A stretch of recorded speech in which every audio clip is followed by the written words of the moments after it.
পছন্দ মতো আসলে দল সাপোর্ট করছে।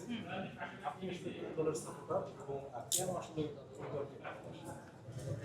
আমি ছোটবেলায় যখন রোনালদোকে দেখেছিলাম, তার পায়ের যে যোগবনিতা, আমি এটা জানতাম না যে ওটাকে যোগবনিতা বলে, কিন্তু তার পায়ের ছন্দের খেলা দেখে আমি প্রেমে পড়ে গিয়েছিলাম। আমি দৌড়ে জিজ্ঞেস করেছিলাম, বাবা বাবা এটা কি? বাবাকে তো আমি বাকি বলতাম, বাকিটা কি? তো সে বললো যে এটা রোনালদো। অ্যান্ড তারপর আমি জিজ্ঞেস করলাম এটা কোন দল, তো আমার বাবা বললো এটা ব্রাজিল। তারপরে কিন্তু আমার বাবা আমাকে পেলের ভিডিও দেখালেন, ইন্টারনেট থেকে ডাউনলোড করে নিয়ে এসে কিন্তু পেলের ভিডিও আমার দেখালেন। যখন আমি পেলের ভিডিও দেখেছি, তারপরে তো আম লাইক ও মাই গড, তাহলে কি হলুদ টিমের সবাই এরকম খেলে? তারপর রোনালদো, রোনালদিনিও, রোনালদো, পেলে, রোনালদিনিও। ছোটবেলায় এই মানে তিনজনের প্রেমে, তিনজনের যোগবনিতার প্রেমে প্রেমে পড়ে যাওয়ার কারণে কিন্তু আমার হলুদ দলের প্রেমে পড়ে যাওয়ার কারণে, এবং ব্রাজিল সেই থেকে এখনো পর্যন্ত রয়েছি আর সামনেও থাকবো। আপনি কখনো চুলের শিকার হয়েছেন কিনা? কারণ ব্রাজিল ব্রাজিলের করার তো কারণে 7 আপ নামে একটা ট্রোল আছে, এটা কখনো হয়েছে কি? দেখেন, আমি এসব না ফালতু ট্রোলে কখনো মাথা ঘামাই না। 7 আপ, 7 আপ বললে তো তাহলে আমি একটা নতুন ড্রিঙ্কের আবিষ্কার করবো, 6 আপ।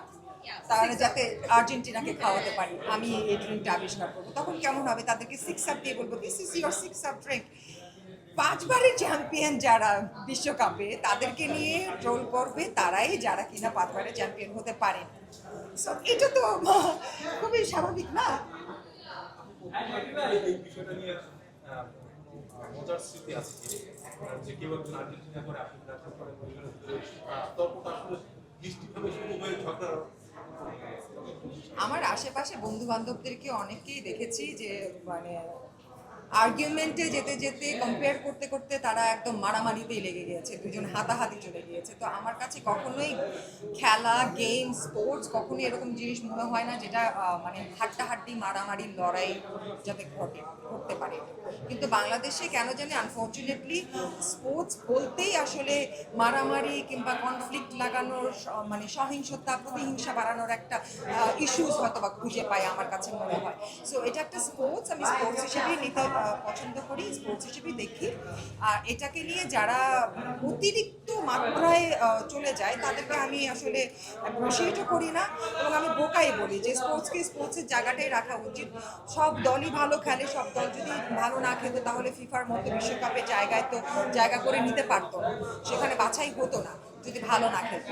অবশ্যই ভালো খেলে বলেই তাদেরকে বাছাই করা হয়েছে এবং তারা বিশ্বকাপে খেলতে পারছে। তো প্রত্যেকটা দলের প্রত্যেকের জায়গা থেকে ক্রেডিবিলিটি থাকে, এবং প্লাস অ্যান্ড মাইনাস বোথ কিন্তু অ্যাড করে তারপরে একটা দল, একটা টিম কিন্তু এগিয়ে যায়। সো কখনো তারা খারাপ খেলবে, কখনো তারা ভালো খেলবে, কিন্তু সেটাকে নিয়ে মানে দুষ্টুমি করা যেতে পারে, কিন্তু সেটার মাত্রা যদি এমন বেশি হয়ে যায় যে ওটা মানে সহিংসতায় পরিণত হয়, তাহলে আমি তো ওটাকে কোনোভাবে স্পোর্টস হিসেবে দেখতে পারি না। তো আমি এই ধরনের, আমার নিজের পার্সোনাল কোনো এক্সপিরিয়েন্স নেই, কারণ আমি এইসব জায়গা থেকে দূরেই থাকি। এ ধরনের যদি স্পোর্টস নিয়ে কেউ যদি হাড্ডাহাড্ডি লড়াই করতে চায়, আমি চাই প্লিজ বি ইয়োরসেলফ।